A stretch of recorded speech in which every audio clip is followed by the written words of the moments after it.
आज world population day है और वर्ल्ड पॉपुलेशन डे पर आपको एक अच्छी बहुत एक रिपोर्ट दिखाते हैं। डिटेलिंग बहुत है, डेटा बहुत है, बहुत सारे आंकड़े हैं, आपको शायद इंटरेस्टिंग लगे। दुनिया के अंदर किस धर्म की आबादी के लोग सबसे ज्यादा हैं, उसके बाद दूसरे नंबर पर कौन है, किस धर्म से जुड़े लोगों की आबादी सबसे तेजी से बढ़ रही है, किसकी आबादी घट रही है, ये सारा का सारा डेटा जो है दिया है प्यू रिसर्च सेंटर की एक स्टडी में।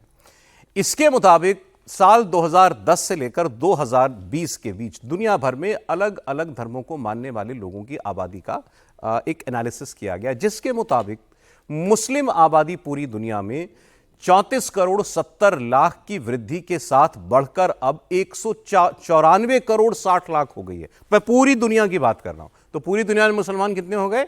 194 करोड़ 60 लाख। डेटा बहुत सारा है, इसलिए सुनते रहिएगा। इसके साथ साथ मुस्लिम समुदाय की वैश्विक हिस्सेदारी, मतलब दुनिया के कितने प्रतिशत दुनिया की आबादी का मुसलमान है, वो है 25.6। मतलब हर चौथा आदमी दुनिया में वो मुसलमान है, वो इस्लाम को मानता है। हिंदुओं की अगर बात करें, हिंदुओं की वैश्विक हिस्सेदारी टोटल आबादी में है 15%। इस दर पर हम स्थिर बने हुए हैं। मतलब 10 साल पहले भी जो डेटा लिया गया था उसमें भी हम 15% थे दुनिया की आबादी का, आज भी नहीं। मतलब ना परसेंटेज में ना हम बढ़े ना घटे, लेकिन एब्सोल्यूट नंबर की अगर बात करेंगे तो हिंदुओं की संख्या घट गई है।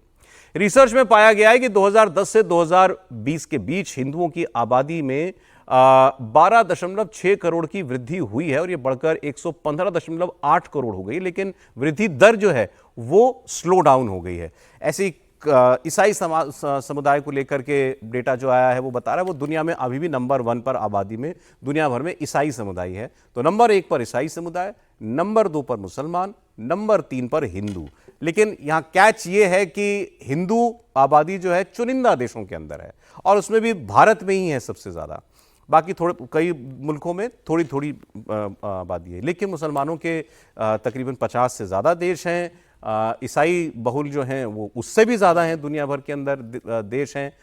और इसके अलावा बाकी जो धर्म हैं उनके बारे में भी ये सारा डेटा यही बता रहा है कि अब जहाँ तक आबादी बढ़ने की रफ्तार है, तो इस्लाम जिस तेज़ी के साथ बढ़ रहा है या इस्लाम के मानने वालों की आबादी जितनी तेज़ी से बढ़ रही है, उसके करीब भी इस वक्त पूरी दुनिया में किसी और धर्म के लोग दिखाई नहीं देते हैं। त्रिपाठी जी, जब तक मैं कुछ और डेटा ढूंढता हूं इसका। नहीं, देखिए, मुझे लगता है कि ये ऐसी चीज़ है जिसको हम कहें कि ओपन सीक्रेट है और कई बार ये थ्रेट के तौर पर ही इसीलिए दिखता है। क्यों दिखता है? हम कह रहे हैं कि धरती इतनी बड़ी है, संसाधन इतने ही हैं, अगर हर कोई अपनी आबादी को संतुलित करने की कोशिश कर रहा है तो मुस्लिमों की आबादी क्यों नहीं कम हो रही है? मुस्लिम देश जो हैं वहां से दूसरे देश में जाते हैं और वो माइग्रेंट के तौर पर, चूंकि उनको लगता है कि जितने हाथ होंगे उतना काम होगा, तो वो और ज्यादा बच्चे पैदा करते हैं। जो बेहतर होते जाते हैं उनके बच्चे उन सोसाइटीज में कम हो रहे हैं, यानी एक बच्चा या 2 बच्चा, तो जो TFR कहा जाता है कि रिप्लेसमेंट रेट 2.1 होना चाहिए, उससे नीचे हम आ गए और विशेषकर हिंदू तो उससे नीचे आ गए। हिंदुओं का देश एक ही है, उसके इर्द गिर्द जो है आप कह सकते हैं नेपाल पहले एक हुआ करता था, और भारत को भी कई लोग तो इस पे भी नाराज हो जाएंगे कि हिंदुओं का देश है तो सो कॉल्ड सेकुलर देश है। लेकिन खतरा कहां है? खतरा असली है जो जलालुद्दीन जैसे लोगों से दिखता है। खतरा असली है जो अलग अलग देशों में, जिसको हम कहते हैं ना कि माइग्रेंट के तौर पर वहां पहुंचे मुस्लिम और उस देश की कानून व्यवस्था के लिए खतरा बन गए। लंदन जैसा शहर, अमेरिका, फ्रांस, उन शहरों में जिस तरह की घटनाएं हो रही हैं, वो भी इस जनसंख्या विस्फोट से जब तक आप जोड़कर नहीं देखेंगे तब तक इसको ठीक से समझना मुश्किल होगा। अगर 800 करोड़ में से 200 करोड़ अगर मुसलमान हैं, और किसी को इससे ऐतराज नहीं हो सकता है कि मुसलमान हैं, लेकिन क्या जो शेयर्ड, जो जिसको हम कहते हैं ना कि चिंताएं हैं जो परेशान करती है धरती पर, क्या उन चिंताओं में मुसलमान शामिल नहीं है? क्या मुस्लिम देश उस तरह से नहीं सोचते हैं, मुस्लिम उस तरह से नहीं सोचता है? ये एक बड़ा सवाल है जिस पर चर्चा होनी चाहिए। मैं आगे फिर आपके लिए ये डेटा पढ़ रहा हूं। एक्चुअली भास्कर ने इस पर बहुत डिटेल में एक आर्टिकल लिखा है। मैंने आपको आबादी के बारे में बताया था, तो ईसाई आबादी दुनिया में सबसे ज्यादा 230 करोड़, हिस्सेदारी प्रतिशत में 28.3% दुनिया की आबादी का। मुसलमान 200 करोड़ से ऊपर 25.6% हिस्सेदारी। नास्तिक, इसके बाद जो तीसरी सबसे बड़ा जो चंक है वो नास्तिकों का है। नंबर 1 पर क्रिश्चियंस, नंबर 2 पर मुस्लिम, नंबर 3 पर नास्तिक। जो 190 करोड़ है पूरी दुनिया के अंदर, और 24% दुनिया जो है वो नास्तिक है। इसके बाद आता है हिंदुओं का नंबर जो 120 करोड़ है, और हमारी 15% आबादी है हिंदुओं की। बौद्ध दुनिया में केवल 30 करोड़ हैं, अन्य 20 करोड़ हैं, यहूदी केवल 1 करोड़ है। तो हमारे यहाँ जो पाए जाने वाले और धर्म हैं, मतलब सिखिज्म है, जैनिज्म है, उनकी तो मतलब दुनिया में तो कहीं नीचे बहुत नीचे जा रहे हैं वो। बिल्कुल। एक दो चीज मैं इसमें कहना चाहता था। अगर आप जाएं यूरोप के अंदर आज, तो देखेंगे मुस्लिम आबादी बहुत तेजी से बढ़ रही है, और इसका उनके जो सोशल कोहेजन के अंदर जो है, स्ट्रक्चर के अंदर भी बहुत प्रॉब्लम्स क्रिएट कर रहा है। उनके देश के लोग इनके अगेंस्ट खड़े हो रहे हैं, क्योंकि कहीं ना कहीं उनको लग रहा है कि जॉब तो छोड़िए, जो सोशल फैब्रिक है वो टूटता जा रहा है और वायलेंस बहुत बढ़ रहा है। अगर आप देखें यूके के अंदर भी ये कहने लग, अब लोग कह रहे हैं कि हो सकता है अगला प्राइम मिनिस्टर या अगले सीनियर जो कैबिनेट है वो ज्यादातर मुस्लिम्स की होगी। और सेम यूरोप के अंदर हर जगह पे अगर आप देखें, उनकी परसेंटेज जो इतनी बढ़ रही है कि अब वो एक डिसाइसिव एलिमेंट बनते जा रहे हैं, जो डिसाइड कर सकते हैं कि उस देश को कैसे रन किया जाएगा। और एक सिक्योरिटी के साथ, अगर कोई भी आतंकवाद का हमला है, मेजर है पूरे वर्ल्ड के अंदर, तो वो आता है एक ही जगह से, पाकिस्तान हो गया या ईरान में, यानी कि उसका इस्लामिक फुटप्रिंट होता है। तो अगर ये सबको जोड़ के देखें तो ये कहना है कि अगर देशों के अंदर इन्फ्लुएंस लॉबी बढ़ रही है, पहले जूस को कहते थे, अब वो मुस्लिम लॉबी। असली सवाल सर वही है कि मतलब इस आबादी में जो है वो जो एक्सट्रीमिस्ट एलिमेंट है वो कितना कम से कम जो है उसको किया जा सकता है, Absolutely. अगर उसको हम चेक में रखें तो हो सकता है कि जो ऑर्डिनरी मुस्लिम है वो भी अपने आप को अच्छी तरह जी सके, सुकून से रहेंगे। नहीं, लेकिन अमेरिका तो बात करी ना कि मुस्लिम और ईसाई तो दुनिया भर में मतांतरण कर रहे हैं ना, इसका भी तो सवाल खड़ा होना चाहिए। मैं उसका जवाब इस डेटा में देता हूं, 1 मिनट आपको। 10 वर्षों में 2010 से 2020 के बीच मुसलमानों की आबादी 1.7% ज्यादा हो गई, हिंदुओं की आबादी 0.1% कम हो गई, ईसाई आबादी 1.8% डाउन हो गई। अब आते हैं आगे, जो भी आप बात कह रहे थे वो दरअसल जुड़ी हुई है फर्टिलिटी रेट से। दुनिया में अगर इस्लाम सबसे तेजी से बढ़ रहा है तो इसके पीछे वजह क्या है? इस्लाम के मानने वालों की आबादी बढ़ने के पीछे का क्या कन्वर्जन एक वजह है? इस रिपोर्ट में कन्वर्जन को वजह नहीं बताया गया। इस रिपोर्ट के हिसाब से फर्टिलिटी रेट जो है महिलाओं का, वो इसके लिए जिम्मेदार है। मतलब एक महिला अपने जीवन में औसत कितने बच्चों को जन्म देती है। मुसलमानों में वो फर्टिलिटी रेट है 3.1, ईसाई फर्टिलिटी रेट है 2.7, हिंदू फर्टिलिटी रेट है 2.4। तो इस लिहाज से आप देखें तो मुस्लिम आबादी इसलिए बढ़ रही है क्योंकि मुस्लिम महिलाएं ज्यादा बच्चों को जन्म देती है और धर्मों की महिलाओं के बनिस्बत, उनकी तुलना के अंदर। एक इंटरेस्टिंग डेटा इसके अंदर है कि दुनिया में अब आबादी बढ़ रही है, ये बात एक ठीक होगी। जो आबादी है उसमें किस आयु वर्ग के लोग सबसे ज्यादा हैं? इंपॉर्टेंट फैक्टर 80% मुस्लिम आबादी की उम्र 50 साल से नीचे है। इंपॉर्टेंट है, 80% मुसलमान 50 साल से कम उम्र के हैं। मतलब वो आबादी बढ़ाने में योगदान ज्यादा दे सकते हैं। मुस्लिम लोग जो हैं वो अभी नौजवान, मिडिल एज लोग या 50 साल तक के लोग वो आबादी बढ़ा सकते हैं। और 33% लोग उसमें 14 साल से कम उम्र के मुस्लिम आबादी में जी। तो मतलब 5 साल बाद वो आगे फिर रिप्रोडक्शन साइकिल में आएंगे। तो वो उसको है, उसमें 2 कारण उसमें बताए गए हैं। एक ये यंगर एज वाला, और दूसरा माइग्रेशन भी उसमें एक बड़ा कारण है, जिसकी अमेरिका चिंता कर रहा है कि अमेरिका में 2030 में 62 लाख मुस्लिम्स होंगे। उस प्यू सर्वे में बताया गया कि जो अभी तक मिडिल ईस्ट और ये जो सारे देश थे जहाँ पर मुस्लिम मेजोरिटी थी, बाकी ज़्यादातर देशों में अल्पसंख्यक के तौर पर है, लेकिन अमेरिका और ज़्यादातर देशों में माइग्रेशन की वजह से ये आबादी बढ़ी है। सर हाँ सर, सॉरी ये क्योंकि थोड़ा सा ये डेटा बहुत ही इंटरेस्टिंग लगा मुझे ये डेटा। सुनिएगा जरा इसको आप।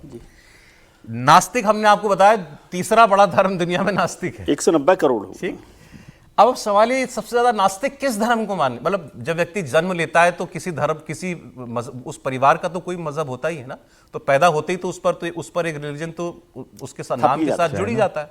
बाद में वो कहता है कि मुझे इसको नहीं मानता, मैं नास्तिक हो गया। किस धर्म में सबसे ज्यादा नास्तिक है? ये डेटा आप देखेंगे आपको, मतलब मुझे भी थोड़ा सा ये रिविलेशन था। जैनों की बात करें, जैन उसमें 17% लोग कहते हैं हमें भगवान में थोड़ा कम विश्वास है, और 1% कहता है कि हमें बिल्कुल विश्वास नहीं है। तो कम विश्वास नहीं और बिल्कुल विश्वास नहीं की संख्या 18%।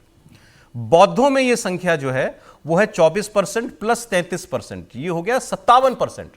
मतलब 57% बौद्ध ये कहते हैं कि हमें या तो बहुत कम यकीन है या हम यकीन ही नहीं करते ईश्वर में। इसके बाद आइए सिखों में 12% लोग कहते हैं कम विश्वास है, 6% कहते हैं मैं बिल्कुल विश्वास नहीं है। ये संख्या हो गई 18%, उतनी ज्यादा नहीं है। फिर आइए ईसाइयों में, यहां 20% लोग कहते हैं कम विश्वास, 2% कहते हैं बिल्कुल नहीं, ये हो गई 22%, थोड़ी ज्यादा।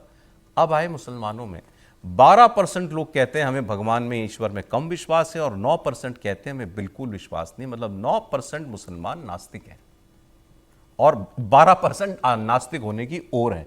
ये 21% संख्या है पूरी दुनिया के मुसलमानों की। 21% संख्या कह रही है कि हमें ईश्वर में बहुत कम यकीन है या हमें यकीन ही नहीं है। और हिंदुओं में भी ये संख्या 20% के करीब है। तो इस लिहाज से आप देखें तो एवरेज बराबर है। हिंदू, ईसाई, मुसलमान में भगवान को ना मानने वाले लोगों का एवरेज लगभग बराबर आता है। एक बड़ी खबर ये भी एक अच्छी मतलब इंटरेस्टिंग खबर है कि भाई ज़्यादातर ईसाई जो लोग हैं उन लोगों ने नास्तिक में कन्वर्ट हुए, मतलब जो ईसाई धर्म में पैदा हुए लेकिन बाद में वो नास्तिक बन गए, एक बड़ा वर्ग इसका है। और मुसलमान को लेकर जो सर्वे में आया है कि भाई वो नास्तिक बने, ये एक बड़ी मतलब एक आश्चर्यजनक खबर है कि बहुत अपने धर्म के लिए बहुत कट्टर मुसलमान माने जाते हैं। और 21% अगर कम नास्तिक और बिल्कुल नास्तिक अगर बताए जा रहे हैं, और यूके और फ्रांस पश्चिम में 40%, अमेरिका और यूरोप में सबसे ज्यादा नास्तिक हैं। और यूके और फ्रांस में तो 40% लोग अपने आप को नास्तिक मान रहे हैं। उनकी संख्या बढ़ती जा रही लगातार। भारत के अंदर भी इनकी संख्या लगातार, नास्तिकों की संख्या बढ़ती जा रही है। तो मुझे ऐसा लगता है कि ये एक रिपोर्ट बहुत अच्छी आई इसमें सभी धर्मों को लेकर जिसने अंदर दिया। अब सर अंत में बस एक चीज, ये एक डेटा ये बताता हूं, फिर अगली खबर पर हम बढ़ेंगे। भारत में हिंदुओं में किस देवी देवता या ईश्वर के स्वरूप को लोग सबसे ज्यादा पूजते हैं या मानते हैं? राम, कृष्ण, काली, किसको? 44% लोग सबसे ज्यादा भगवान शिव में आस्था रखते हैं, ये सर्वे कह रहा है। नंबर 2 पर आप बताइए कौन से भगवान जी होंगे? हनुमान जी। शिव जी के बाद है हनुमान जी, 35% लोग हनुमान जी में यकीन रखते हैं।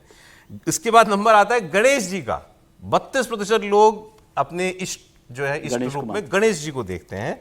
उनके बाद लक्ष्मी जी को 28%, उनके बाद कृष्ण जी को 21% लोग, देवी काली को 20% लोग। ये एब्सोल्यूट नहीं है, मतलब ऐसे आप कहेंगे कि तो मैं 200% तक बता दूंगा आपको। मतलब ये है कि भाई पहला ये पहले इनको मानते हैं, फिर किसी और को बाद में। तो काली को सबसे नंबर पर पूजने वाले लोग 20% हैं और 17% भगवान राम में यकीन रखते हैं। अब ये तो खैर हनुमान जी भारी पड़ गए राम पे, हनुमान जी राम पे भारी पड़ गए। हाँ नहीं, तो शिव जी में सबसे ज्यादा आस्था रखने वाला है, उनके बाद हनुमान जी में। यार ये बहुत मजेदार इंटरेस्टिंग डेटा था। आगे बढ़ते हैं। हमने धर्मों की बात की है, तो धर्म को लेकर ही एक बयान आया है और बयान दिया राजनीतिक आदमी ने। आप बयान सुनिए और तय कीजिए कि क्या ये बयान विवादास्पद है, क्या ये बयान नहीं होना चाहिए था, या ठीक है अगर उन्होंने अपनी राय रखी है तो। ये बयान दिया है शुभेंदु अधिकारी ने, जो कि बंगाल में लीडर ऑफ ऑपोजिशन है। शुभेंदु अधिकारी ने दरअसल उस मुलाकात पर टिप्पणी की जो ममता बनर्जी और जम्मू कश्मीर के मुख्यमंत्री उमर अब्दुल्ला के बीच में कल हुई है। उमर अब्दुल्ला बंगाल गए थे, वहां उन्होंने ममता बनर्जी से मुलाकात के बाद उनको कश्मीर आने का न्योता दिया और ममता बनर्जी ने कहा कि मैं दुर्गा पूजा के बाद कश्मीर आऊंगी। अब इस पर शुभेंदु अधिकारी ने यह कहा कि मैंने कश्मीर में जिन लोगों की पहलगाम में हत्या की गई उनके परिवार के आंसू देखे हैं। मैंने देखा है कि उनको कितना दर्द, कितनी तकलीफ दी गई है। किसी उस जगह मत जाओ जहां पर मुस्लिम जो है मेजॉरिटी में, और कश्मीर तो बिल्कुल मत जाओ। जम्मू कश्मीर भी जाना है तो जम्मू जाओ, कश्मीर मत जाओ। जहां बहुतायत में मुसलमान हो उस जगह पर घूमने मत जाओ। ये मैं, और फिर उन्होंने ये भी कहा कि मैं सीरियस आदमी हूं, इसीलिए ये बात कह रहा हूं, मेरी बात को सुनिए। आप सुनिए जरा। आज भी मैं बता रहा हूं, जिस तरीके से पहलगाम इंसिडेंट का बाद बीटन अधिकारी का स्त्री समीर गो का स्त्री बताया था, तब मैं बंगाल का जो टूरिस्ट है उनको मैं सुझाव दिया, आप थोड़ा डेमोग्राफी देख के जाइए। आपको हिमालय को दर्शन करना चाहिए तो उत्तराखंड और इसमें जाइए ना, हिमाचल में जाइए, डेमोग्राफी देख के जाइए। ये मेरा पर्सनल सुझाव है। मुस्लिम बहुल एरिया में वो वस्त्र उतार के हिंदू ढूंढ ढूंढ के मारा, इसलिए मैं तो पहले इंसान हूं ना, पहले इंसान हूं। वो क्या करता है, जब मुसलमान के ऊपर जब कोई टिप्पणी आएगा तब उसका इरिटेशन थोड़ा बढ़ जाएगा। ये पार्टी का नाम टीएमसी हो सकता है, वो जो काम कर रहा है मोहम्मद अली जिन्ना सुराबुर्दी का काम ही। हालांकि शुभेंदु अधिकारी ने अपने बयान में यह भी कह दिया कि मैं ये बात निजी कैपेसिटी में कह रहा हूं, ये मुझे पार्टी के नेता के तौर पर इस वक्त ना देखा जाए, लेकिन देखा तो जाएगा। वो पार्टी के बड़े नेता हैं और वो कह रहे हैं कि किस लिए डेमोग्राफी देखकर जाओ, मुस्लिम बहुल इलाके में मत जाओ। तो अब क्या इनकी पार्टी को पसंद आएगा ये बयान? त्रिपाठी जी क्या कहेंगे? नहीं, देखिए, सार्वजनिक तौर पर सार्वजनिक जीवन में आप निजी कहकर किसी बयान को इससे नहीं बच सकते हैं, क्योंकि आप भारतीय जनता पार्टी का चेहरा हैं, नेता विपक्ष हैं। तो ये बयान उसी तरह से देखा जाएगा। और बंगाल के चुनावों की तरफ हम बढ़ रहे हैं, ठीक है, अभी समय है, अगले वर्ष है, लेकिन फिर भी इसको उसी तरह से देखा जाएगा कि शुभेंदु अधिकारी हिंदू ध्रुवीकरण करने की कोशिश कर रहे हैं। लेकिन इसका एक दूसरा पहलू है, ऐसा बयान नहीं आना चाहिए, ये बयान ठीक नहीं लगता है कि मुस्लिम मेजॉरिटी इलाके में आप न जाइए। लेकिन इसका एक दूसरा पहलू है, और वो पॉलिटिकली और विशेष करके कहें कि अगर सोसाइटी के तौर पर, सोशल अगर उस नज़रिए से देखें तो बहुत बड़ा हो जाता है। क्या सचमुच नहीं है कि इस देश के अलग अलग हिस्सों में अगर मुस्लिम मेजॉरिटी है तो वहाँ हिंदू जाने से डरता है? क्या ये बड़ा मुद्दा नहीं है कि वहाँ कानून व्यवस्था का मुद्दा सबसे खतरनाक होता है? और कई बार हम इसको देखते हैं तो कम्युनल टाइप बात लगने लगती है कि भाई आप हिंदू मुसलमान क्यों कर रहे हैं। अभी महाराष्ट्र में भाषा विवाद हुआ तो उसमें आ गया कि आप मुस्लिम इलाके में जाकर दिखाओ। ये मुस्लिम इलाके वाली मेंटेलिटी कब खत्म होगी? अगर वो नहीं खत्म होगी तो कश्मीर में जो कुछ हो रहा है और हम वो देख रहे हैं कि आखिर स्थानीय लोगों ने उनको अपने घर में रखा, वहां वो छुपे रहे, पूरी तरह से उनको पकड़ा नहीं जा सका और अभी भी ऐसी घटनाएं हो जाती, तो ये चिंता में डालने वाली हैं। और उसका दूसरा पहलू ये है कि ये जो मुस्लिम सोसाइटी है उसकी तरफ से भी आना होगा, मुस्लिम सोसाइटी को घटवाइजेशन से बाहर आना होगा। और एक बात और जरूरी बात, बार बार हम ये कहते हैं कि सरकार कितने कश्मीरी हिंदुओं को वापस ले जा पाई। ये सवाल हम क्यों नहीं पूछते हैं कि जिसने सेब बागान से लेकर दुआर दलान घर पर दुकान पर सब पर कब्जा कर लिया, वो मुसलमान क्यों नहीं छोड़ रहा है वो कब्जा? तो शुभेंदु का बयान ऐसे ठीक नहीं लगता है, सार्वजनिक नेता को ये बयान नहीं देना चाहिए, लेकिन जिस तरह से उन्होंने बोला है वो चिंता दूसरी है, उसको भी सुनना चाहिए। मुझे लगता है जैसे बंगाल की जो स्थानीय पॉलिटिक्स है उसकी भी बड़ी भूमिका है शुभेंदु अधिकारी के बयान में। समीक भट्टाचार्य अभी भारतीय जनता पार्टी के पश्चिम बंगाल के अध्यक्ष बन गए। सर, आपके माइक में कुछ प्रॉब्लम आ गई है, मैं अभी इसको ठीक करते हैं, फिर बात करा आपकी पूरी में लेता हूं। लेकिन सवाल यह है कि शुभेंदु अधिकारी क्या अपनी पार्टी जिसकी केंद्र में सरकार है उसकी नीतियों के खिलाफ हो गए? क्या अब सरकार ने 370 हटाया वहां पर, तो क्यों हटाया? कश्मीर के लोगों को भारत की मेन स्ट्रीम में लाने के लिए। आज अब आप कहते हो कि 2.5 करोड़ लोग लगभग पिछले साल वहां पर टूरिस्ट बन करके गए थे, इससे वहां की इकोनॉमी इतनी उठी है, तो क्या शुभेंदु अधिकारी उसके भी खिलाफ हैं? भाई बगैर हिंदू मतलब और राज्यों से और हिंदू लोगों के या गैर मुसलमान लोगों के वहां जाए तो टूरिज्म में इतना बड़ा इजाफा नहीं हो सकता था। सिर्फ मुसलमान तो घूमने नहीं जाता होगा कश्मीर, तो क्या वो उसके भी खिलाफ है? क्या ये देश के हित में नहीं है कि कश्मीर तरक्की करे और देश के और राज्यों के साथ जैसे रहते हैं मिलजुल कर सभी लोग, सारे भारतवासी, वैसे कश्मीर के कश्मीरी लोग भी रहें? सर नहीं, ये सारा जो शुभेंदु जी ने कहा उस पर भारतीय जनता पार्टी को जवाब देना चाहिए कि वो क्या राय रखते हैं उनके नेता के लिए, पहली बात। दूसरी बात, मुझे लग रहा है वो अमित शाह जी को चैलेंज कर रहे हैं कि कश्मीर में मत जाइए। इसका मतलब कश्मीर के हालात ठीक नहीं है, वहाँ आर्टिकल 370 हटाने के बाद भी हालात नहीं सुधरे हैं। 2.5 करोड़ यदि टूरिस्ट जा रहे हैं उसके बाद भी हिंदुस्तान के लोगों को कश्मीर पर भरोसा नहीं है। बंगाल की पॉलिटिक्स तो छोड़ दीजिए, वो तो सारी चर्चा हो ही गई और वो तो अपरेंट है, उसकी चर्चा करने की जरूरत नहीं है कि बंगाल के चुनावों को ध्यान में रखते हुए शुभेंदु जी कह रहे हैं। तो मुझे लगता है कि भारतीय जनता पार्टी को इस पर हमें टिप्पणी करने की ज़रूरत ही नहीं है, भारतीय जनता पार्टी को देखना चाहिए। और मैं तो ये मानूंगा कि यदि शुभेंदु अधिकारी पर भारतीय जनता पार्टी टिप्पणी नहीं करती तो ये भारतीय जनता पार्टी के बयान के तौर पर देखा जाना चाहिए। वैसे मुझे भी लगता है कि इस पर जरूर बीजेपी का कुछ रिएक्शन आएगा। देखिए, मुझे लगता है कि शुभेंदु अधिकारी को भारतीय जनता पार्टी के संस्कारों से निकले हुए या राष्ट्रीय सेवक संघ के संस्कारों से निकले हुए नेता तो है नहीं, टीएमसी से आए हुए। तो टीएमसी की राजनीति जिस तरीके से वो करते थे कि मैंने जो बोला वो ब्रह्म वाक्य है, वैसी वो राजनीति चाहते हैं। वो चाहते थे कि प्रदेश अध्यक्ष उनके हिसाब से बने, वो किसी और के लिए पैरवी कर रहे थे। राष्ट्रीय सेवक संघ के पसंद के राज्यसभा सांसद समीक भट्टाचार्य को प्रदेश का अध्यक्ष बना दिया गया। तो अब उनको ये लग रहा है कि प्रदेश में जो भारतीय जनता पार्टी और संघ से भी इनकी बहुत अच्छी ट्यूनिंग वहां पर नहीं है। विपक्ष नेता इन्हें लगता है कि भाई अमित शाह जी का मेरे पर हाथ है और मैं विपक्ष का नेता हूं, तो बंगाल की पार्टी मेरे हिसाब से चलेगी। जैसे मैं चाहूंगा वैसे बंगाल के अंदर भारतीय जनता पार्टी को हकूंगा। मुझे लगता है अभी वो टीएमसी की जो राजनीति है उससे वो बाहर निकल के नहीं पाए और वो भारतीय जनता पार्टी के लिए एक मुझे लगता है परेशानी बंगाल के अंदर खड़ी कर रहे हैं। अगर इसी तरीके ये एक एम्बैरेसमेंट होगा बीजेपी के लिए। निश्चित रूप से होगा। इसके पहले भी बयान दे चुके थे, इसके पहले उन्होंने बयान दिया था कि अल्पसंख्यकों का जो मोर्चा है उसको खत्म कर दिया जाए, उसकी कोई जरूरत नहीं है।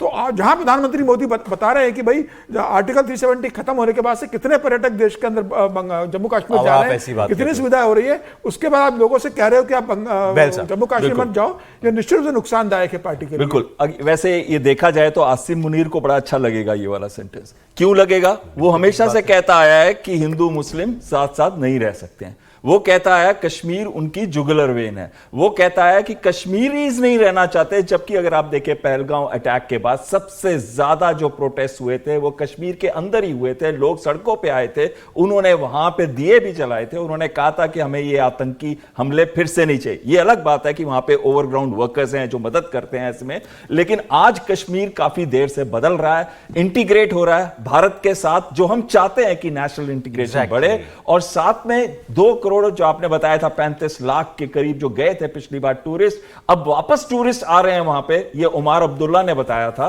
कि वहां वापस टूरिस्ट आ रहे हैं, बड़ी संख्या में आ रहे हैं। अब देखिए इतनी बड़ी जो यात्रा हो रही है, अमरनाथ यात्रा, कितनी सेफली हो रही है। तो पहलगाम का हमला हुआ ही क्यों था? क्योंकि पाकिस्तान को यही तो अच्छा नहीं लग रहा, यही अच्छा नहीं नॉर्मलसी हो रही है। Absolutely right. अब ये शुभेंदु अधिकारी पर देखें उनकी पार्टी क्या कहती है। एक आप, क्योंकि यहाँ प्रदेश अध्यक्ष की चर्चा हुई तो मैं उसकी जुड़ी खबर आपको दे देता हूँ। बीजेपी के एक बड़े फायर ब्रांड नेता हैं, बड़े कंट्रोवर्शियल नेता हैं, टी राजा, तेलंगाना के विधायक भी हैं, वहाँ की हैदराबाद की गोशामहल कॉन्स्टिट्यूंसी से। इन्होंने कहा था, वहाँ नया प्रदेश अध्यक्ष नियुक्त किया गया तो इन्होंने कहा कि मैं इनके साथ काम नहीं कर सकता और ये पार्टी का नुकसान करने वाले लोग हैं और मैं पार्टी का हितैषी हूँ, तो मैं अपना इस्तीफा देना चाहता हूँ, मेरा इस्तीफा स्वीकार कर लें, फिर पार्टी जैसे चलानी है वो चलाएं। तो लगा था कि टी राजा चूंकि विधायक भी हैं, हैदराबाद ओवैसी के गढ़ में जाकर के वो चुनाव जीतते भी हैं, तो पार्टी हो सकता है रीथिंक करेगी, इनको बनाने की कोशिश करेगी। लेकिन अब खबर आई कि टी राजा का इस्तीफा मंजूर कर लिया गया। कैसे देख रहे हैं सर इसको? समझिए। नहीं, मुझे लग रहा है कि ठीक है, आप कट्टर हिंदुत्व की बात करते थे, लेकिन पार्टी की लाइन भी होती है। अगर आप पार्टी के डिसिप्लिन के अगर खिलाफ जाओगे तो भारतीय जनता पार्टी में बहुत स्वीकार नहीं होता, कितना भी बड़ा लीडर हो। कई ऐसे बड़े लीडर है जिन्होंने पार्टी लाइन क्रॉस की तो पार्टी से निकाला गया। उमा भारती इसमें रही, येदियुरप्पा रहे, कई तमाम कल्याण सिंह जैसे नेताओं को भी निकाल दिया गया था पार्टी ने। टी राजा भी पहले पार्टी से निकाल दिए गए थे, बाद में फिर वो पार्टी में अभी चुनाव के पहले आए थे। और अब जिस तरीके से उनका इस्तीफा स्वीकार हुआ है, मुझे लग रहा है कि ठीक है, अब पार्टी लाइन के बाहर नहीं जा सकते। और जिस तरीके से प्रदेश अध्यक्ष का चुनाव हुआ था, भाई संगठन का निर्णय है कि किसे प्रदेश अध्यक्ष बनाना है, एक व्यक्ति विशेष काम की पसंद पार्टी के ऊपर नहीं चल सकती। आप चाहो कि मैं जो बोलूंगा पार्टी के अंदर होगा, तेलंगाना में मैं सबसे बड़ा हिंदुत्व का चेहरा हूं, तेलंगाना में मैं जो कहूंगा उसी तरीके से पार्टी रन करेगी, तो ये गलत था। मुझे लग रहा है पार्टी ने ठीक निर्णय लिया। डिसिप्लिन पार्टी में रहना बहुत जरूरी है। शुभेंदु और दोनों का मामला एक ही है। शुभेंदु भी इसीलिए नाराज है कि वहां पर उनका अध्यक्ष बनाने की जो एक्सरसाइज हो। सर आज समय इतना ही इजाजत दे रहा है। बहुत शुक्रिया हर्षवर्धन जी, विजय जी, कुमर बैल साहब आपका, और बहुत शुक्रिया समीर जी आपका भी।